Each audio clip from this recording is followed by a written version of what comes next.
Gracias, Señor.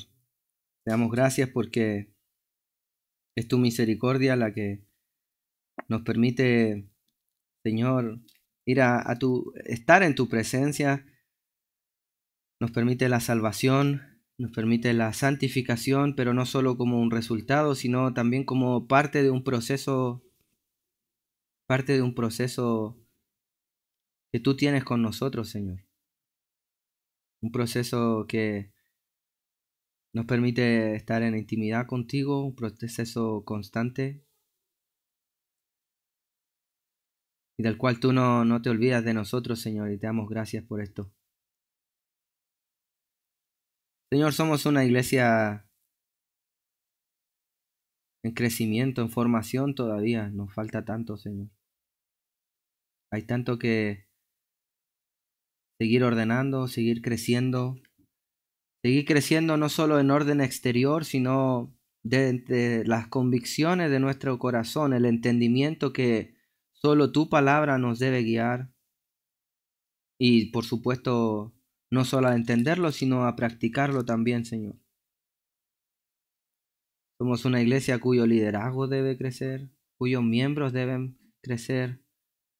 Todos ese crecimiento se traduce en madurez.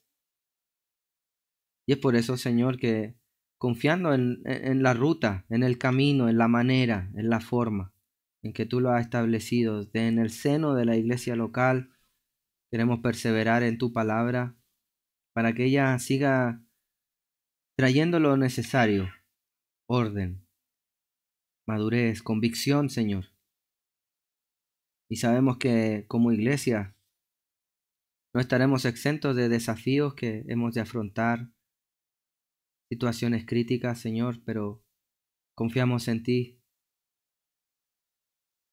Solo en ti, Señor, que tú nos sostendrás y que todo esto lo permites también para el crecimiento como de cada individuo personal, que por medio de muchas aflicciones podamos crecer y mostrar y que nuestra fe dé frutos aún en la aflicción.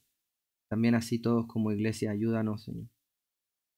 Bendice a cada persona conforme a su necesidad, algunos para salvación, otros para santificación.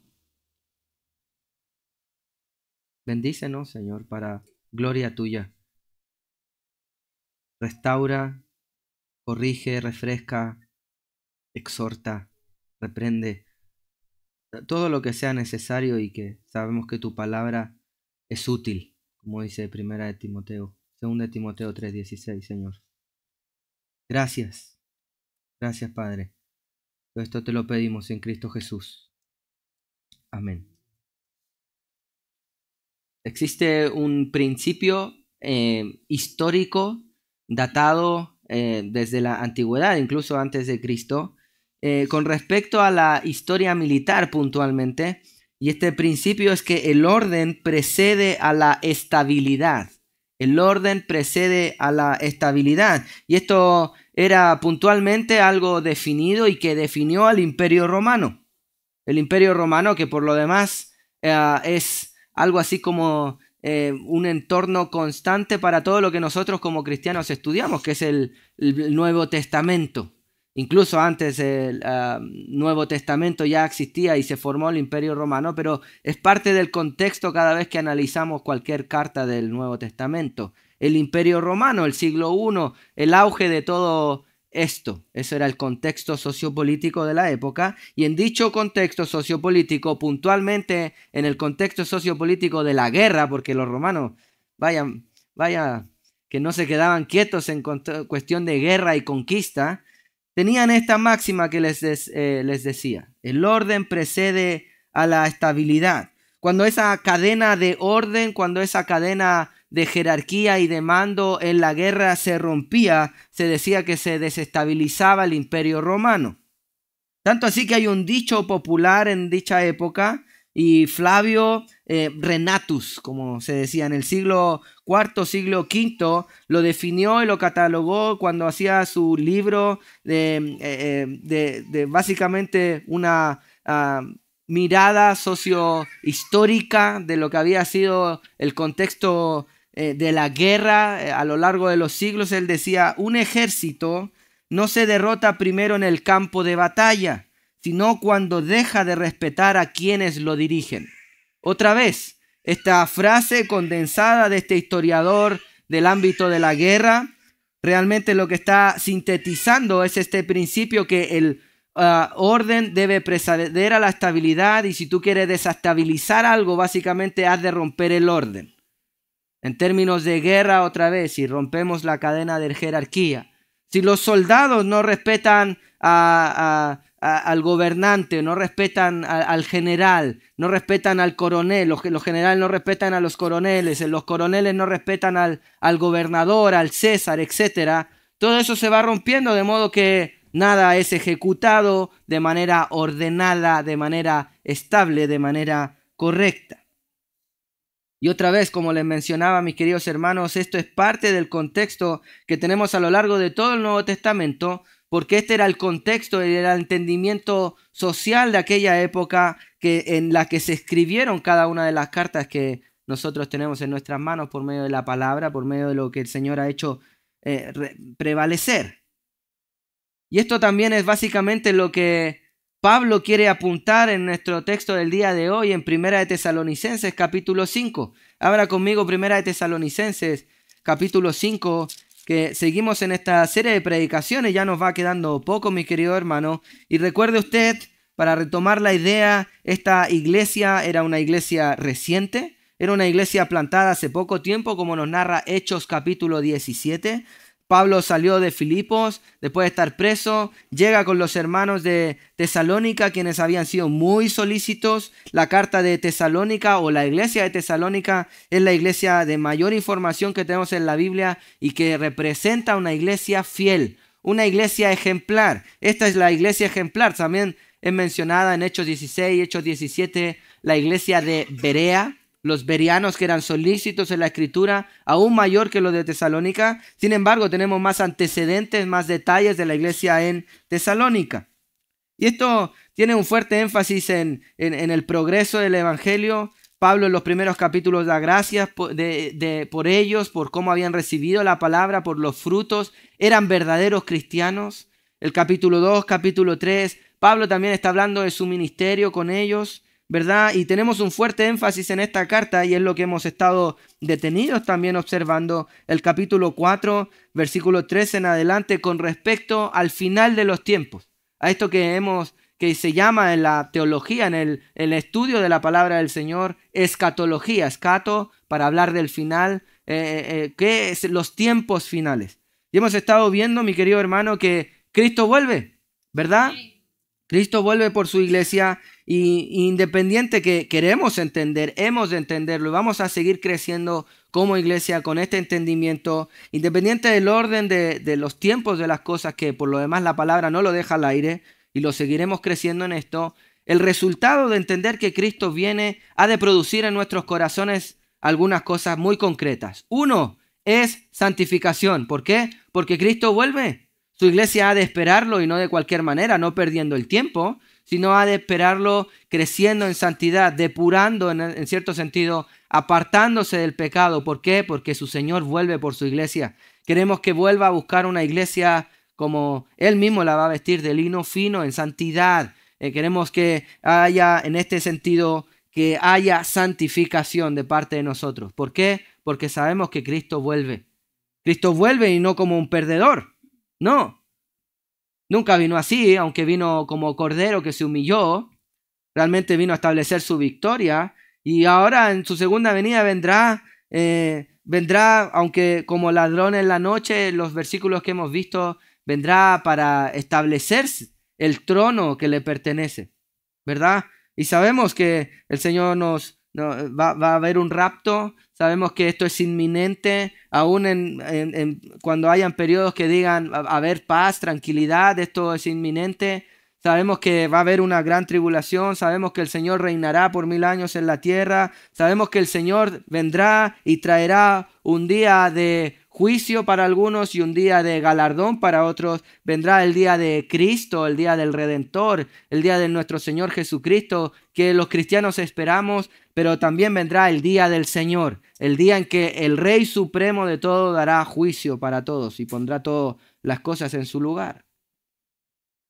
Esto es lo que Pablo está hablando, es lo que hemos estado centrados y detenidos en 1 Tesalonicenses 5, del 1 al 13, aunque después del 3 al 11 seguimos creciendo en este entendimiento, mi querido hermano, y que seguiremos creciendo por medio de esta carta que todavía no ha dado sus puntos finales con respecto a este tema.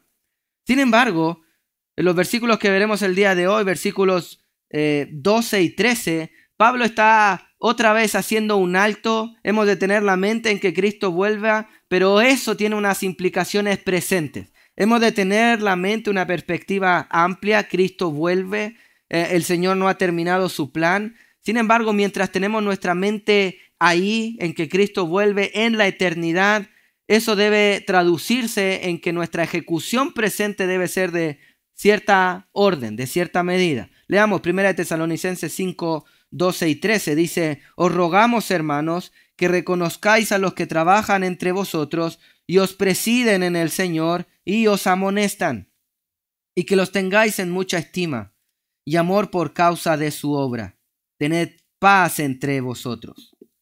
Otra vez, el título de este sermón realmente es una iglesia ordenada para estar en paz, una iglesia ordenada para vivir en paz, para procurar la paz. Una iglesia ordenada es clave para, otra vez, mis queridos hermanos, mantener la paz entre vosotros, que es la conclusión final que veremos de este versículo 13. Ahora, todo esto no es que sea un tema aparte que Pablo está recién planteando. No, mi querido hermano. Siga el flujo de la carta. Capítulo 4, versículos 13 en adelante, pasando por el capítulo 5, del 1 al 11, mi querido hermano, Pablo viene hablando con respecto a que Cristo vuelve. Cristo viene. Cristianos, estad alerta, estad sobrios, velad, seguir procurando la santidad, seguir perseverando. Y no solo esto, sino que hemos de evangelizar con un buen testimonio, con la predicación del evangelio, porque Cristo vuelve, el tiempo se acaba, el tiempo va a terminar. Para nosotros eso es gozo, pero para los que no creen en el Señor eso va a ser terrible. De modo que si amamos como nuestro Señor ama, hemos de seguir predicando. Entonces, el saber que Cristo vuelve produce dos grandes cosas: santificación y propagación del Evangelio, que por lo demás es la voluntad del Señor para con nosotros, su iglesia. Santificación, que nos juntemos no solo a escuchar un sermón, a cantar unas par de cancioncitas juntas, sino que realmente haya comunión. ¿Para qué? Para que haya confrontación de pecado, para que haya un crecimiento, para que haya santificación. Esa es la función de la iglesia. Primera de Timoteo, no tienes que buscarlo, 3:15, dice que la iglesia la define como columna y baluarte de la verdad. Pablo le escribe a Timoteo para que, si tardo en ir a Éfeso, porque Timoteo estaba liderando la iglesia en Éfeso, debes saber cómo conducirte en la casa de Dios, que es la iglesia. ¿Qué es la iglesia? La casa de Dios. De modo que hay un orden, hay una jerarquía. ¿Quién establece el orden en su casa? Cada uno de nosotros. El dueño de la casa, ¿verdad? ¿Y quién es el dueño de la iglesia? ¿Quién es el cabeza de la iglesia? ¿Quién es la piedra angular? ¿Quién es el buen pastor? Cristo. De modo que Dios mismo establece cómo deben ser las cosas en su iglesia. Él establece el orden, ¿verdad? La iglesia. Entonces, la iglesia ha de esperar, no de cualquier manera, ha de esperar santificándose, porque es columna y baluarte de la verdad y debe propagar la verdad en esta sociedad. La iglesia está puesta en el mundo para poder seguir predicando la verdad, y aunque vengan y con los siglos y con el paso del tiempo diferentes herejías, ¿qué hace la iglesia? Se mantiene firme como un pilar de la verdad en la sociedad, como un baluarte, algo que generación tras generación se puede mirar. Un baluarte, de hecho, en ese contexto del pasaje de Timoteo 3:15, por si quieres tomarlo, baluarte se refería y hace alusión a estas estatuas que los emperadores levantaban para que cuando ellos muriesen, las generaciones postreras supieran que hubo un César ahí que se llamaba no sé cuánto. Y que supieran que había un baluarte, algo así como un estandarte, una medalla de piedra grande, que generación tras generación nos recordara que existió esa persona. Bueno, esto ha de ser la iglesia con respecto a la verdad. Es el pilar, es lo que sostiene. ¿Dónde ha de reposar la verdad en esta sociedad? En la iglesia. De modo que cuando la gente, el mundo, la sociedad mire la iglesia, recuerde la verdad que está ahí desde antes de este siglo. De modo que vienen las herejías, Y la iglesia va a seguir prevaleciendo porque el Señor hace prevalecer su verdad y lo hace por medio de la iglesia. Miramos a la iglesia y la iglesia debe seguir predicando la verdad. Y para predicar la manera correcta hemos de santificarnos, para ser buenos testigos. ¿Están teniendo toda la idea? Cristo vuelve. Cristo vuelve. Esto todo parte del contexto. Cristo vuelve. Y su iglesia ha de santificarse, su iglesia ha de predicar el evangelio, y parte de predicar el evangelio y parte del contexto, el ambiente en que todo esto desarrollarse, ha de ser en un contexto determinado que es orden, es seguir el orden establecido por el Señor, que es la iglesia. Seguir el orden, ¿para qué? Para que podamos seguir haciendo esto en paz, aún en medio de una sociedad caótica. ¿Te das cuenta? Hermano, lo que quiero compartir con vosotros, con todos nosotros, que refresquemos a nuestra mente, que está aquí puesto en la palabra del Señor, que el Señor nos ha puesto delante de nosotros para que sigamos perseverando en esta función de santificación, de propagación del Evangelio de manera correcta, sabiendo que nuestro Señor vuelve. Básicamente son dos elementos que preservan la paz en la iglesia. Dos elementos de orden que preservan la paz en la iglesia. Son dos cosas que hemos de recordar, que tenemos que tener prácticas. Estos elementos no deben ser difusos en nuestra mente, deben ser claros. ¿Para qué? Para que podamos seguir desarrollando la función que el Señor nos estableció aquí en la tierra. Seguir siendo iglesia. Una iglesia en orden, una iglesia en paz. Una iglesia gozosa también, si se quiere llamar. El primero de esos dos elementos es reconocer el liderazgo espiritual establecido por Dios. Repito, reconocer el liderazgo espiritual establecido por Dios. Fijémonos, esto es lo que Pablo está llamando en el versículo 12. Os rogamos, hermanos, que reconozcáis a los que trabajan entre vosotros y os presiden en el Señor y os amonestan. Lo primero que Pablo establece en este versículo es la manera en que llama esto. Es el tono, básicamente, es la forma en que Pablo, que tiene una autoridad plena espiritual, es el apóstol a la iglesia y está escribiendo con plena autoridad espiritual a la iglesia en Tesalónica, no lo está haciendo desde un totalitarismo impositivo como un dictador tirano. Mira la amabilidad de Pablo. Él tiene todas las credenciales, digamos, de autoridad espiritual. Él es la autoridad espiritual. Sin embargo, fíjate tú cómo esta autoridad espiritual se ejecuta. Él está diciendo, os rogamos, hermanos. Os rogamos, hermanos. Y ahora, esta ruega de parte de Pablo no minimiza el mandato.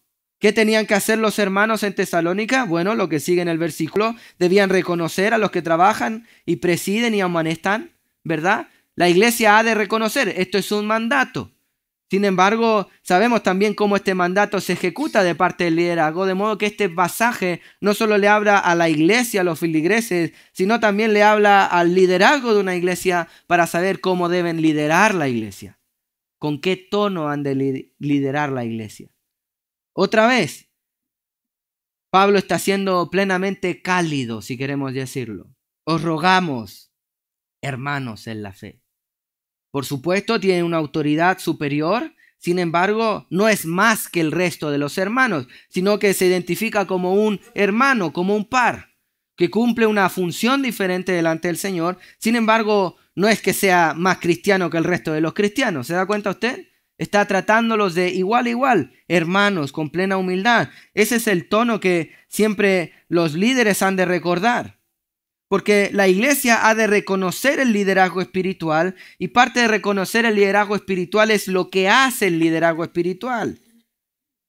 Y un liderazgo espiritual ha de recordar que, otra vez, aunque son la autoridad espiritual, nunca esa autoridad les da derecho para tratar a la gente como menores, como menos cristianos. Todo lo contrario, os rogamos, hermanos. ¿Se da cuenta usted del tono? Esto es lo que también dice Pedro. Primera de Pedro, capítulo 5, versículos 2 y 3. Pedro está escribiéndole a los pastores de la iglesia y le dice, apacentad la grey, no chinchar la grey, no inquietar la grey. Por supuesto tienen que amonestar, como veremos ahí. Eso no es siempre cómodo para la grey. pero les está diciendo que el principal es apacentarla, darle paz con el Señor, y eso implica incluso amonestar el pecado, pero les pone el tono, dice, no como teniendo señorío, 1 de Pedro 5, 2 y 3. Los pastores deben cuidar a la congregación, pero no como teniendo señorío de la congregación, no como que simplemente son superiores o son más, otra vez, no son más cristianos que el resto de los cristianos. Debe ser amable, debe ser gentil. Os rogamos, hermanos. ¿Se da cuenta usted el tono que está usando Pablo, que tiene plena autoridad espiritual? Os rogamos. Ahora, él le ruega a los hermanos, él está siendo muy amoroso con los hermanos. ¿Y qué tienen que hacer los hermanos? Deben, en primer lugar, reconocer el liderazgo espiritual establecido por Dios. La iglesia debe reconocer, fijémonos el versículo 12, ¿qué le ruega Pablo a los hermanos? Que reconozcan, escuche bien, a los que trabajan entre vosotros, presiden el Señor y os amonestan. La iglesia tiene que reconocer a su liderazgo espiritual. Debe reconocer, y esta palabra reconocer es, hermano, algo de hecho de carácter, no sé si puramente, pero tiene un énfasis claro en intelectualidad. Permíteme explicar esto. Debes reconocer, debes discernir, debes visualizar. Debemos identificar ¿a quién? A los que trabajan entre vosotros y os presiden en el Señor y os amonestan. Realmente está hablando del liderazgo. Deben reconocer el liderazgo espiritual, y esta es una función de la iglesia. La iglesia ha de reconocer, escuche bien, no imponer, ni siquiera votar. Yo quiero y opino que tal cual sea el líder. No, la iglesia lo identifica, lo reconoce. ¿Y por qué esto es importante, mi querido hermano? Porque no es la propia iglesia que pone el líder o no, o quita el líder. ¿Quién establece el liderazgo? Dios. ¿Cómo lo establece? Bueno, aquí tenemos que ir a otras cartas. El Señor establece porque Él es el que capacita, Él es el que distribuye los dones, porque todo viene de parte del Señor. Y hay otras cartas como por ejemplo Tito capítulo 1, versículos del 5 al 9, que en nuestra congregación hemos estudiado, pero también Primera de Timoteo capítulo 3, donde da los requisitos de lo que debemos mirar y observar para poder reconocer de quién es el Señor está capacitando en medio de nosotros para ser líderes espirituales. Tito lo pone como 5 requisitos no negociables. Debe ser marido de una sola mujer, pureza sexual en su corazón.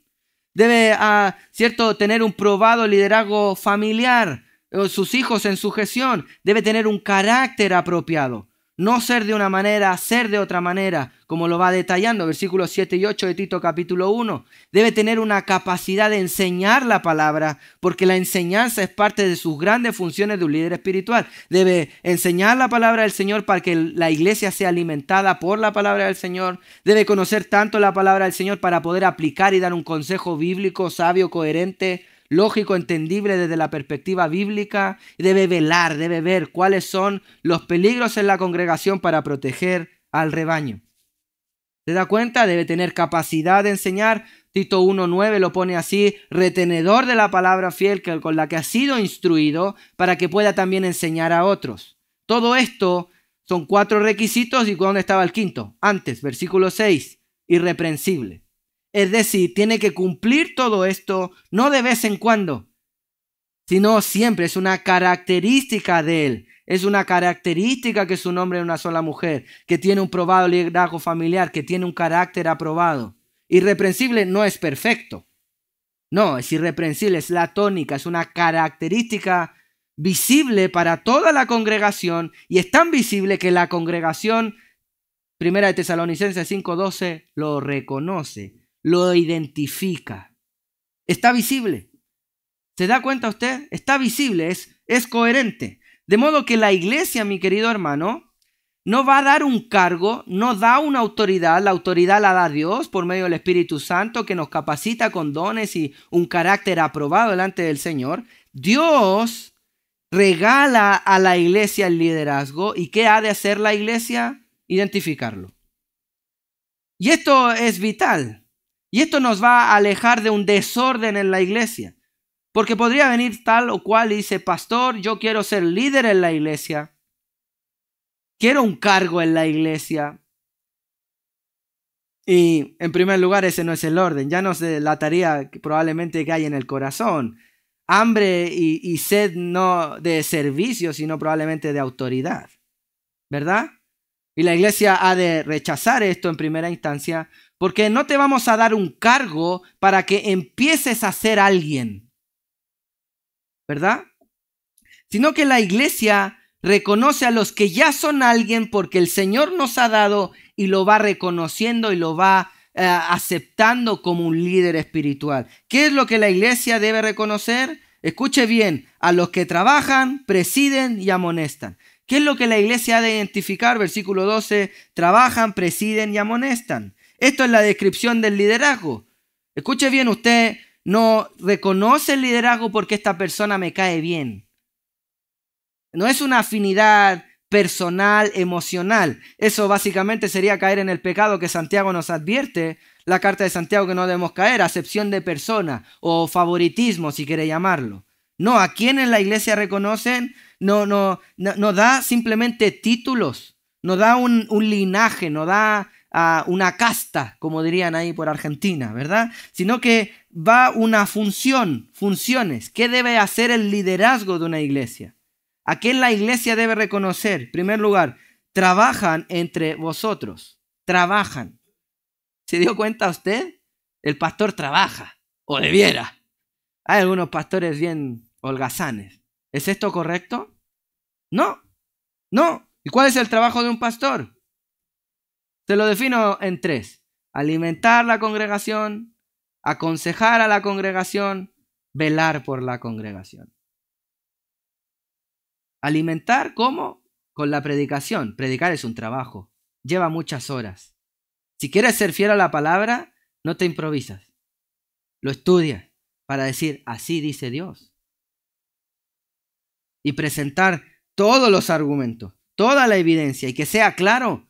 No queremos simplemente hablarle a teólogos, queremos que toda la congregación lo entienda para que crezca en el Señor. Alimentar a la congregación, aconsejar, no simplemente un intelecto, sino poder tener por parte del Señor la habilidad, el don de poder aterrizar cada uno de estos pasajes a la vida práctica y las situaciones puntuales de cada uno de nosotros. Aconsejar a la congregación, ¿verdad? Y velar por medio de la palabra, ver cuáles son las ideas engañosas dentro de la congregación. ¿Para qué? Ahí tú necesitas no un pastor tan tiernito. Ahí lo que necesitas es un fiero león del púlpito que pulverice todas las ideas que están realmente queriendo contaminar y torcer a la iglesia. ¿Te das cuenta? El consejo quizás es la parte tierna, amorosa, aunque no siempre es popular, ¿verdad? Pero eso es un trabajo. Deben trabajar, de hecho lo pone así de claro, los amonestan. No es que la función del pastor simplemente sea ánimo hermano, Dios te bendiga. Bueno, eso es parte, pero también es corrección, es una amonestación, hermano, por aquí no, estás pecando. Si no te arrepientes, vas a tener un problema grande. ¿Te das cuenta? Hermano, has pecado, quizás no es tiempo tuyo para servir a la congregación de esta manera pública y visible. No queremos ser de estorbo para otros. Es una amonestación. De modo que la iglesia ha de reconocer a aquellos que desarrollan la función del trabajo entre vosotros, y trabajan es una constante, no es que fue un periodo de tiempo, está ahí en un tono de un servicio constante, no de vez en cuando. Trabajan de manera constante ¿en qué? Están entregando sus días, están entregando su vida, su tiempo a que la iglesia crezca y se fortalezca. La iglesia debe reconocer a estos. Debe reconocer a estos. Deben reconocer a los que le presiden en el Señor, es decir, a los que tienen una autoridad delegada por el Señor, que tienen los requisitos que el Señor ha delegado en aquellos que Dios quiere que les sirvan. No es un afecto personal. Y amonestan a aquellos que tienen la valentía, tienen los pantalones, se dan el tiempo de corregirnos espiritualmente, incluso cuando eso nos incomoda, incluso cuando eso no les hace popular. Hay algunos pastores que de partida son súper holgazanes, que creen que presidir es simplemente coordinar el culto y poner a la gente para que haga lo que él debiera estar haciendo, y que nunca amonestan a nadie porque no quieren ser impopulares. Solo quieren decirle a la gente: ¿estás listo para tu mejor año en la vida? Porque lo mejor está por venir. Oh. Y quieren predicar sobre David y Goliat una vez al mes, para que tú puedas matar a tu gigante. Oh. Y salgamos todos volando emocionados en nuestra propia carne a batallar. ¿Afuera? No. Hermano, ¿sabes? Tenemos que tener claro: somos nada. Somos nadie. Ninguno de nosotros. Ninguno de nosotros es capaz de nada ni de nadie. Ni de nada, de hacer nada sin Dios. Fuera de Él, nada podemos hacer. Eso dice la palabra. Estamos todos destituidos de la gloria del Señor. Somos pecadores. Eso no es muy popular. No nos vamos a hacer la iglesia más popular diciendo eso, ¿verdad? Bueno, es que no queremos ser populares delante de los incrédulos, delante de los paganos, delante de los carnales. Queremos ser reconocidos por el Señor. Eres pecador, pero Cristo te ama a pesar de tu pecado, y te ama tanto que quiere tratar tu pecado. Quiere santificarte, darte un espíritu, su Espíritu Santo, para que puedas caminar en rectitud delante de Él y agradarle a Él, cueste lo que cueste. Aunque la sociedad te diga otra cosa, los cristianos van contra el sistema de este mundo, pero agradamos a nuestro Señor. Hermano, haciendo esto probablemente no nos volveremos la iglesia más popular de la región norte de Madrid, pero queremos ser conocidos por nuestro Señor por fidelidad a Él. Palabra fiel es esta, y digna de ser recibida por todos. 1 Timoteo 3:10. Cristo Jesús vino al mundo a salvar a los pecadores, de los cuales yo soy el primero. ¿Se da cuenta? ¿Qué debe hacer la iglesia? Reconocer a los que nos caen mejor porque tienen gran carisma. Habla bien el hermano. De hecho, su profesión es ser vendedor. Vende cualquier cosa. Pongámoslo ahí, pongámosle un micrófono para que nos preside, nos dirija en el Señor. No. A los que trabajan, presiden en el Señor, no en su propio carisma o cualquier cosa, sino que son la autoridad lo que va guiando al Señor, porque es en el Señor y el Señor nos guía hacia Él y nos amonesta. ¿Se da cuenta? Entonces, ¿qué debe hacer la iglesia para reconocerlo? Reconocer al liderazgo significa escuchar con atención al liderazgo, respetar, escuche bien, la función que ellos hacen, no resistir la corrección bíblica. Y todo esto lo hacemos por medio de, otra vez, es parte del reconocimiento de ellos son la autoridad, tienen los requisitos que el Señor ha dicho en su palabra, hemos de sujetarnos a su consejo. Déjeme darle un ejemplo puntual. Hoy en día en que la predicación expositiva, por la gracia del Señor, no siendo algo negativo, va tomando fuerza. Predicación expositiva es aquella predicación que todo pastor debe ser, es un requisito, no es simplemente un método de predicación o un modelo de predicación, es la predicación bíblica. Básicamente es decirte, mira hermano, aquí el texto dice lo siguiente. Míralo tú. Está diciendo esto y tenemos que aplicarlo y vivirlo de esta manera. Ánimo, hermano. Que el Señor nos ayude. Exponer el texto. No, a mí este texto me dice que, y te doy algo súper creativo, súper personal y espiritual, súper subjetivo. Estaba ayer yo estudiando y un rayo de luz entró a mi habitación y de pronto apagué la luz, se acabó el rayo. No, ¿te das cuenta? El punto de esto, hermano, es que en un periodo en que gracias al Señor, de hecho la predicación expositiva o la predicación saludable va tomando fuerza, hay algunas advertencias que tenemos que tener en cuenta. Sobre todo que entre nosotros, por la gracia del Señor, creemos que el Señor está usando, por ejemplo, el seminario Berea para seguir capacitando a algunos de nosotros, ¿verdad? Entre otras cosas para la obra del Señor en la predicación. Qué bendición es eso. Pero hemos de tener algunos cuidados. Porque una iglesia puede amar la predicación. ¡Ay, qué bueno! Los puntos están claritos. Los ejemplos, la aplicación, las ilustraciones. Puede amar todo eso, pero resistir la exhortación personal.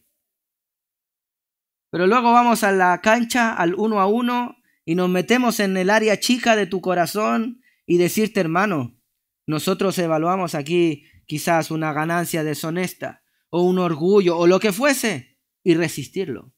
Eso no es reconocer la autoridad personal. Tú reconoces una buena predicación, pero aquí el punto no es simplemente reconocer una buena predicación, es reconocer al liderazgo. Y eso es someterse a ese consejo.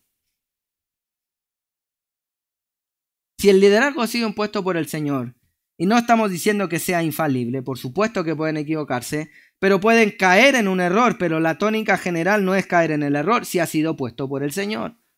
¿Verdad? Si has sido puesto por el Señor, probablemente te van a decir cosas que tú no ves, cosas que a ti no te agradan, cosas que tienes que arrepentirte y escucharlos. ¿Por qué? Porque reconocemos el liderazgo puesto por el Señor.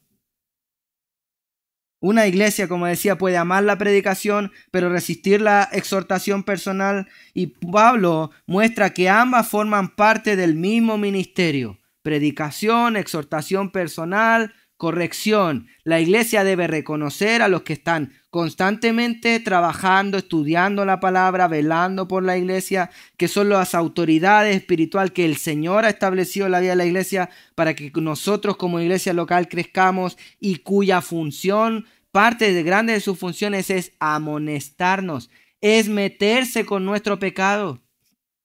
Tienes que amar a esas personas que tienen los pantalones suficientes para decirte en tu cara, con amor, ¿cierto? En intimidad, de manera correcta, hermano, arrepiéntete. Porque eso sabemos que no es popular, sabemos que no es lo más fácil de decir, no es lo más fácil de escuchar, un sinfín de cosas, pero lo necesitamos para crecer. Necesitamos reconocer el liderazgo espiritual establecido por Dios de la manera de Dios. ¿Para qué? Para que el orden en la iglesia siga estando, otra vez valga la redundancia, ordenado y así poder seguir desarrollando la función de iglesia en orden y paz. En orden y paz. Como decían los romanos, si quitamos el orden, altercamos todo. Pues en una iglesia también. Mira, hermano, y esto no es simplemente de manera conjunta. Si tu corazón resiste el liderazgo de una congregación, tú no les vas a escuchar. No lo vas a hacer. No vas a escuchar, vas a poner en duda todo el tiempo, vas a creer que todo lo que te dicen es subjetivo. No vas a confrontar tu pecado. ¿Vas a poder seguir esperando de manera correcta la segunda venida de nuestro Señor? No. Es más, esa postura delante del liderazgo probablemente lo que nos lleve, hermanos, somos pecadores, nos va a llevar a tener ciertas opiniones, ciertas críticas no bien llevadas. De hecho, críticas que normalmente no son directamente hacia el liderazgo, sino que se la hacen a un hermano, contaminando así su corazón y se forman las murmuraciones que pueden atentar contra un liderazgo y eso produce divisiones en una iglesia. ¿Se da cuenta usted? Eso va a altercar el orden en la iglesia. Una iglesia que no respeta el orden establecido por el Señor, que no reconoce el liderazgo que el Señor ha establecido, va a atentar contra la paz de la propia iglesia. ¿Se da cuenta usted? La primera ordenanza, el primer elemento que hace perseverar la paz en la iglesia, que le va a permitir a la iglesia seguir desarrollando su función como iglesia, seguir creciendo en orden, es saber cuáles son los líderes de nuestra iglesia, reconocerlos como tal. ¿Con qué función? No para que ellos hagan el cargo simplemente, no, sino para que podamos seguir siendo amonestados, santificados, seguir predicando, seguir creciendo en orden y en paz en la función que la iglesia tiene que hacer. Ahora, esto no lo es todo.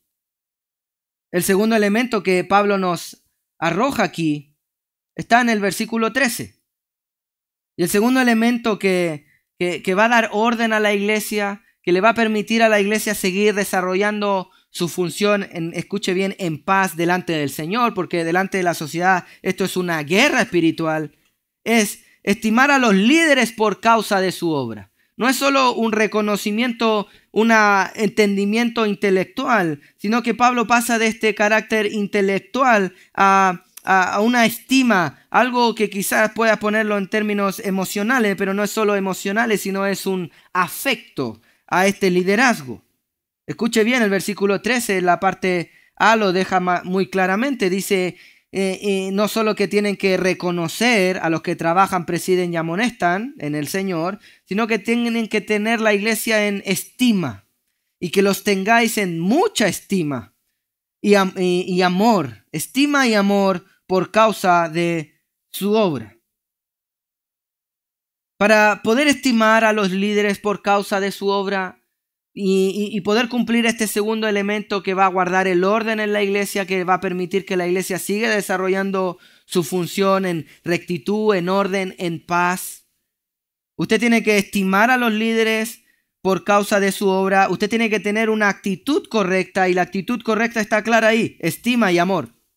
¿Se da cuenta usted el versículo 13? Estima y amor. Pablo va más allá de, como le mencionaba, del reconocimiento intelectual, de la identificación. Vale, estos son los líderes porque están trabajando, nos presiden y amonestan en el Señor, cumplen los requisitos establecidos por el Señor para ser un líder en la iglesia. Vale, lo entendí. Ahora Pablo va más allá. No es solo identificarlo intelectualmente, sino que hemos de realmente tener una actitud correcta, y esa actitud es estimar y amor.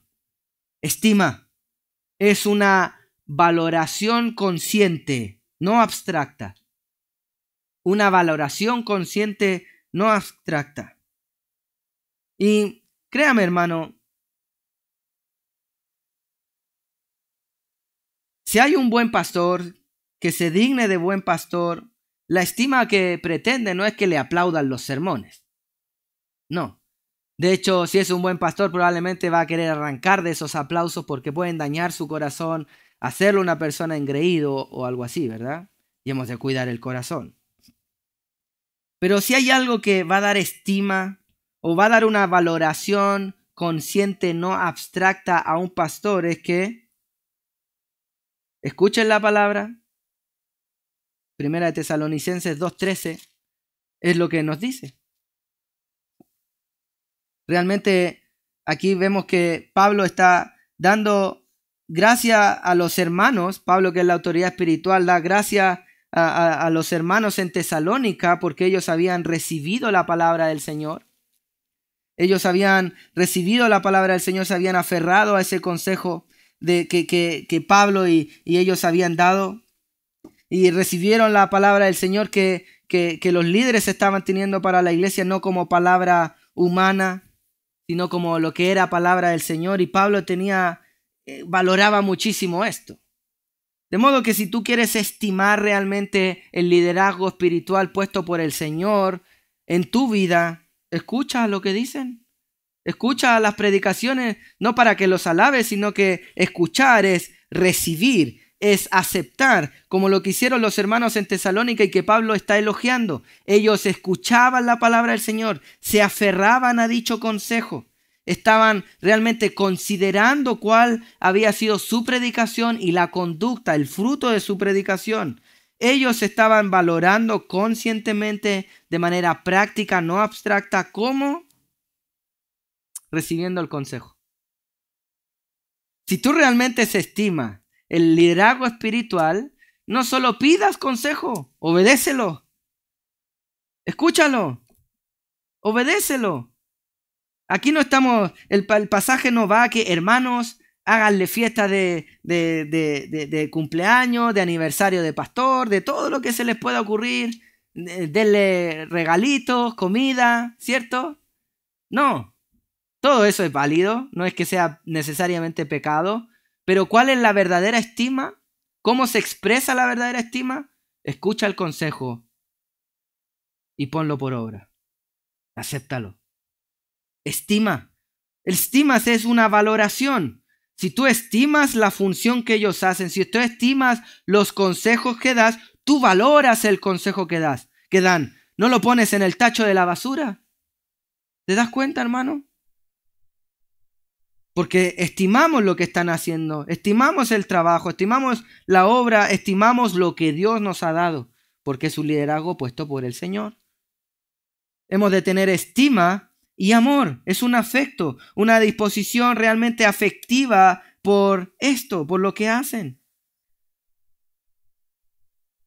Esto es lo que también Primera de Timoteo, en esta carta pastoral, Pablo le dice a Timoteo, Primera de Timoteo 5:17, y está hablando que los que realmente están dedicándose a la enseñanza de la palabra, los que están dando consejo, Primera de Timoteo 5:17, dice que estas personas, los que les presiden en el Señor, el liderazgo de la iglesia, deben ser tenidos por dignos de doble honor. Y este digno de doble honor, aunque contextualmente ese doble honor es que eran dignos incluso de recibir un salario monetario que la iglesia había de sostenerles, el punto no es simplemente cómo debían expresar ese honor a ellos, sino que también que deben ser tenidos, sean dignos de dicho honor. ¿Se da cuenta? La actitud de la iglesia no es simplemente pagarle un salario al pastor, porque tú puedes estar incluso ofrendando para que un pastor tenga su manutención económica y aún así no estimarlo, no estimar su consejo. Tú puedes estar ofrendando y pensando, vaya desperdicio de dinero. ¿Te das cuenta? No es así. ¿Cuál es el punto aquí? Estima y amor.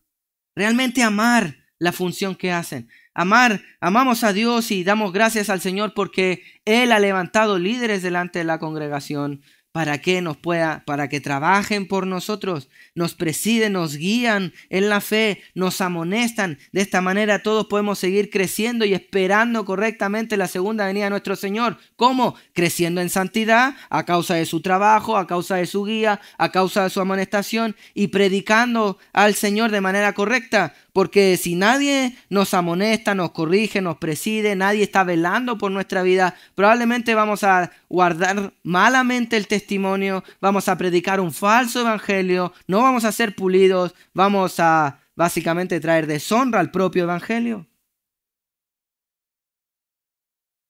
Hebreos capítulo 13 también habla sobre esto. El escritor de Hebreos da una exhortación muy conocida. Hebreos capítulo 13. Puntualmente el capítulo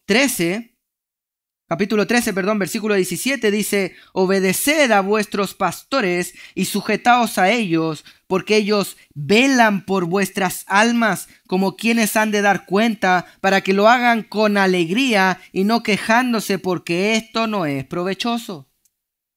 El escritor de Hebreo le dice a la congregación, obedeced. Ahora, como decía, esto tiene dos partes, la actitud, y podemos leerlo desde la actitud de la iglesia, pero también de el pastor, obedeced. Obedeced implica, de hecho, aquí la forma de este verbo es que tú debes dejarte guiar.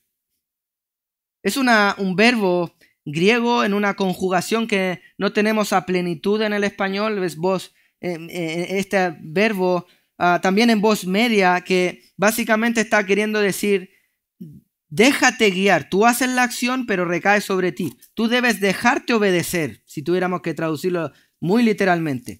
Debes dejarte guiar. ¿Por qué? Por la instrucción de los pastores. ¿Cuál instrucción? Capítulo 13, versículo 7.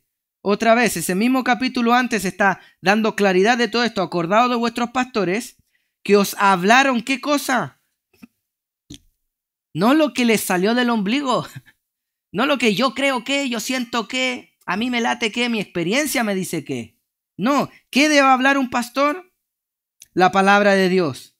¿Qué debe hacer la iglesia? Considerar cuál haya sido el resultado de su conducta e imitar su fe, porque deben ser irreprensibles, ejemplares. De modo que si tú, pastor, quieres que te obedezca la congregación, ¿qué tienes que hablar? Dar una instrucción bíblica. Si no, la iglesia no puede sujetarse a ninguna instrucción. Queremos obedecerte, pastor, da instrucciones bíblicas. Si no das instrucciones bíblicas, ¿qué vamos a obedecer? No hay de dónde agarrarse ahí. Tanto así que no nos podemos sujetar, porque otra vez, versículo 17 del capítulo 13 de Hebreo dice, obedeced, déjense guiar por el consejo, la palabra del Señor que dan los pastores, y aférrense, sujétense a ese consejo, ténganlo así, muy presente. ¿Por qué? Porque ellos están velando, están trabajando, están realmente orando. Los pastores deben estar de rodillas, estudiando la palabra con la finalidad de no salir a decir verbos aoristos en griego para los intelectuales, sino que sea claro, sencillo, profundo, directo, sin divagaciones. Así dice el Señor. Iglesia, debes estimar y amar a los que hacen esto. Y la estima es, escúchalos, obedécelos y dale gracias a tu Señor. Ten una disposición afectiva, sé receptivo a la corrección, ama la corrección. Piensa tú esto. La palabra del Señor que nos muestra a Dios como un Padre espiritual, un Padre de todo, ¿verdad? Dice que el Padre que no corrige no ama. Tanto así que Él como Padre dice que Él corrige a todos los que ama. Y si tú amas tener un Padre, tener a Dios, si tú amas a Dios, vas a amar la instrucción, vas a amar ser corregido. De modo que vas a tener estima por aquellos que cumplen o están de manera ejecutando la corrección de parte del Señor a nuestras vidas. Y esto de manera correcta, no para hacer los ídolos de nuestra vida. No, porque no amamos su persona, volvamos al texto en Tesalonicenses, sino que Pablo le está diciendo a los tesalonicenses que tienen que tener estima y amor, escuche bien, por causa de sus personas. No, ¿qué debes amar? Esto nos protege de la idolatría y de los ídolos. Estimamos y amamos a estas personas que cumplen dicha función por causa de la obra que hacen, por causa de la función que cumplen, por causa de que ellos son los que Dios ha puesto para ejecutar su plan soberano, porque el plan soberano es de Dios, la obra es de Dios, el ministerio es de Dios, la iglesia es de Dios, nuestras almas son del Señor. De modo que amamos y estimamos a estas personas a causa de lo que hacen. Es la obra en sí mismo. Hermano, la estima hacia estas personas, el amor hacia esas personas, está basada, escuche bien, no en el carisma, no en el estilo, no en la afinidad, no en la manera en sí mismo en que lo hace, sino lo que hacen. ¿Se da cuenta usted que no está centrado en la persona? El carisma, es que habla tan bonito. Pasa que el pastor es súper poco directo. Se da 40 vueltas y uno tiene que ir deduciéndole lo que dice. Eso me agrada porque no me hace daño. No es el estilo, mi hermano. No es el carisma, no es la persona, no es la afinidad personal. Es que he comido tanto con este pastor que por eso lo amo tanto. No, es a causa exclusivamente de la obra que realizan. ¿Qué obra deben realizar? Lo dijo el versículo anterior. Trabajan, presiden y amonestan. Trabajan, presiden y amonestan. Eso es lo que debemos tener en alta estima y amor. La función que estas personas cumplen. Oh, benditos sean todos aquellos que han tenido la valentía de venir a corregirnos. Aun cuando está en riesgo la amistad en muchos casos. Y cuando alguien entra y nos toca el orgullo, salto, Algunos resucitan al viejo hombre, ¿verdad? Y esto es necesario. Una vez alguien me decía, el pastor tiene que criar una capa gruesa de piel, porque cada vez que amonesta recibe un látigo de vuelta, para que no le duela tanto, era la piel gruesa, ¿no? ¿Esto es posible? Casi es que es parte del oficio, pero no debiera ser así. No debemos naturalizarlo. ¿Cuál es la actitud de la iglesia? Tener gratitud, amor, estima por aquellos que cumplen esa función en nuestra vida. ¿Los necesitamos? Y esto es vital, mi hermano. Pablo realmente no lo deja en el aire.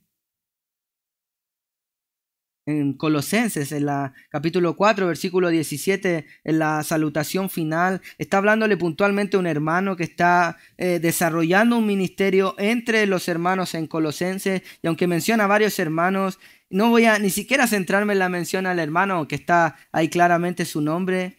Le dice: mira que cumplas el ministerio que había recibido de parte del Señor.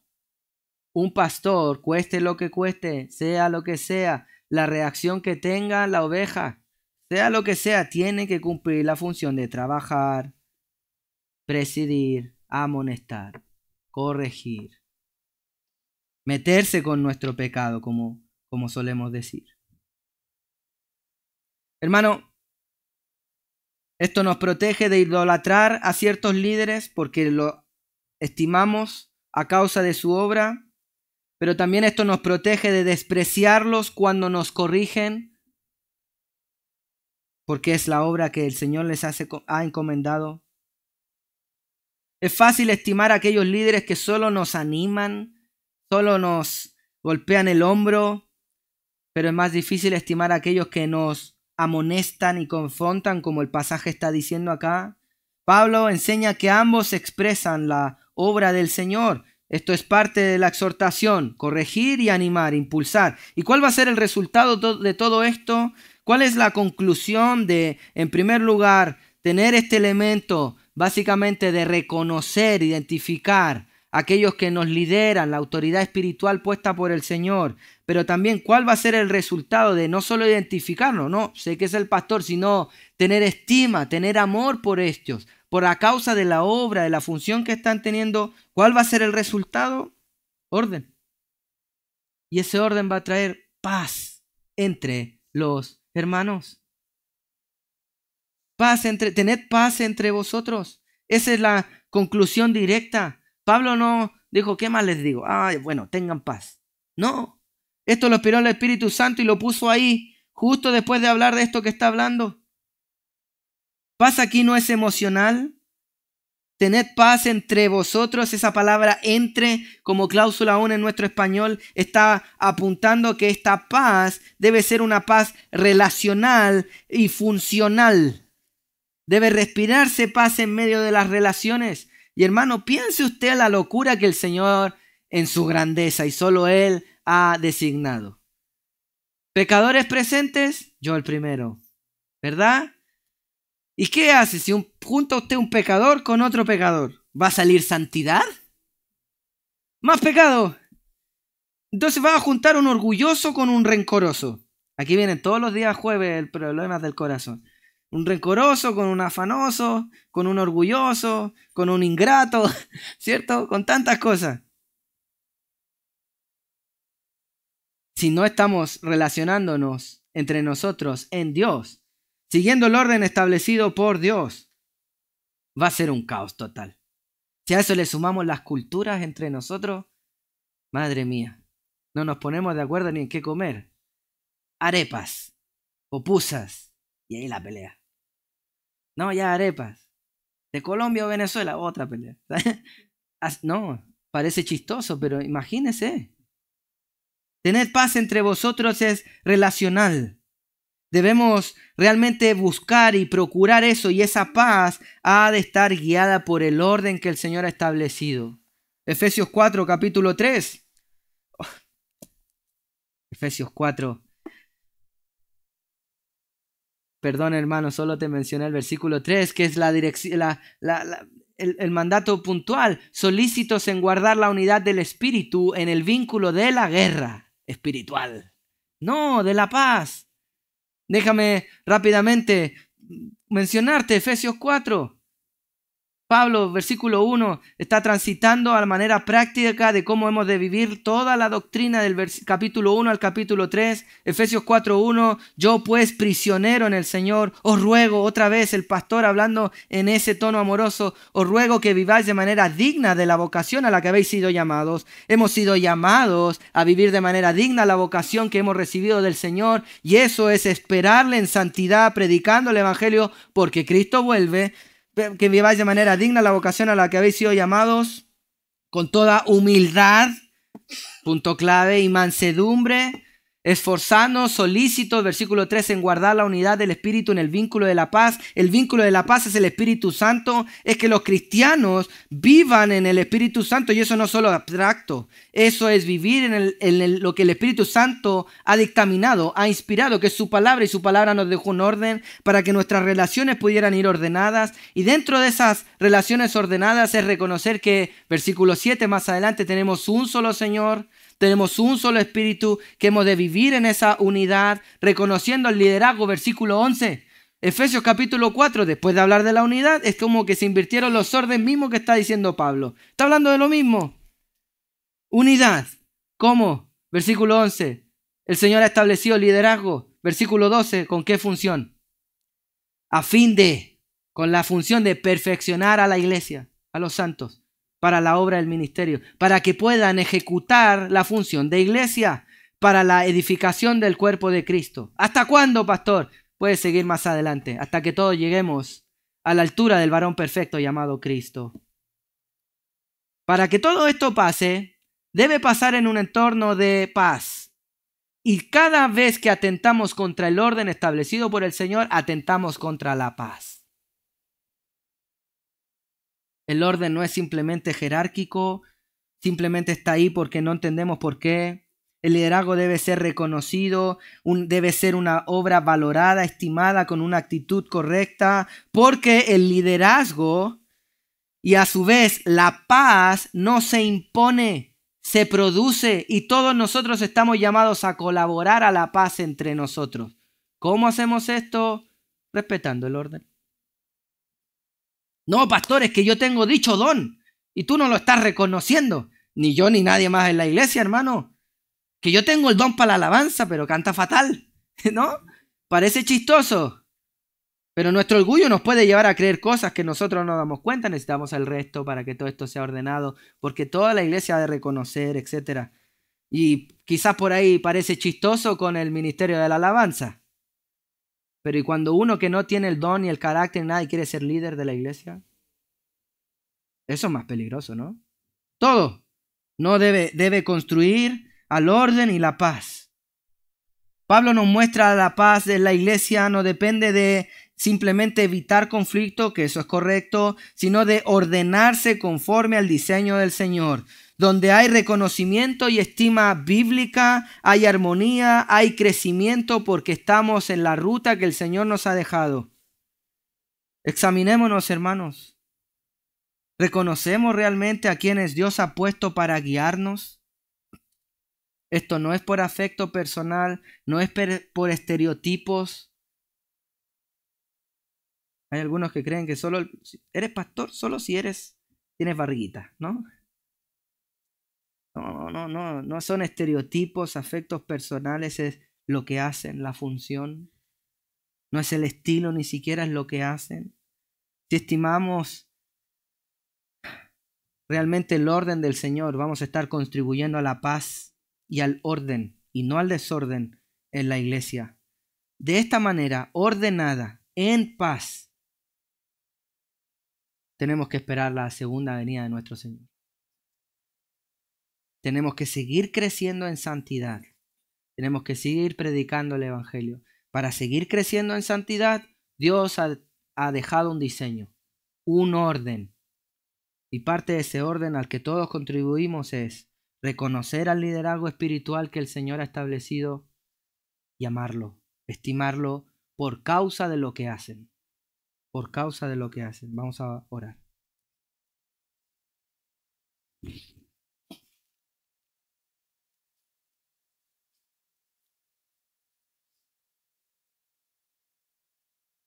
Señor, te damos gracias porque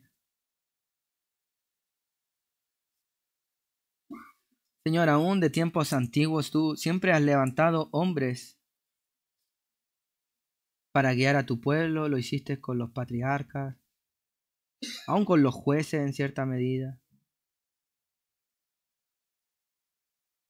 Posteriormente en tu venida tú designaste a los apóstoles que establecieron el fundamento de la iglesia. Apóstoles y profetas, Señor, que hablaron de parte de ti para la vida de la iglesia. Y actualmente, Señor, tú has designado pastores, maestros, evangelistas también. Evangelistas para predicar el contenido bíblico con gracia especial dada por ti para que otros crean.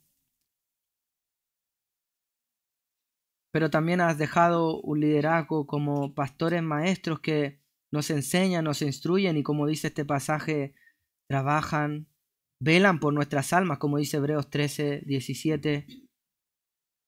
Trabajan, Señor, nos lideran, nos presiden en el Señor y también nos amonestan, Señor. Nos corrigen, aunque a veces eso nos duele. Nos hacen ver nuestro pecado de manera clara, Señor, para que podamos arrepentirnos, Señor, y pedimos que podamos reconocer, podamos entender cómo debe ser el liderazgo de nuestra iglesia, para que podamos reconocer a los que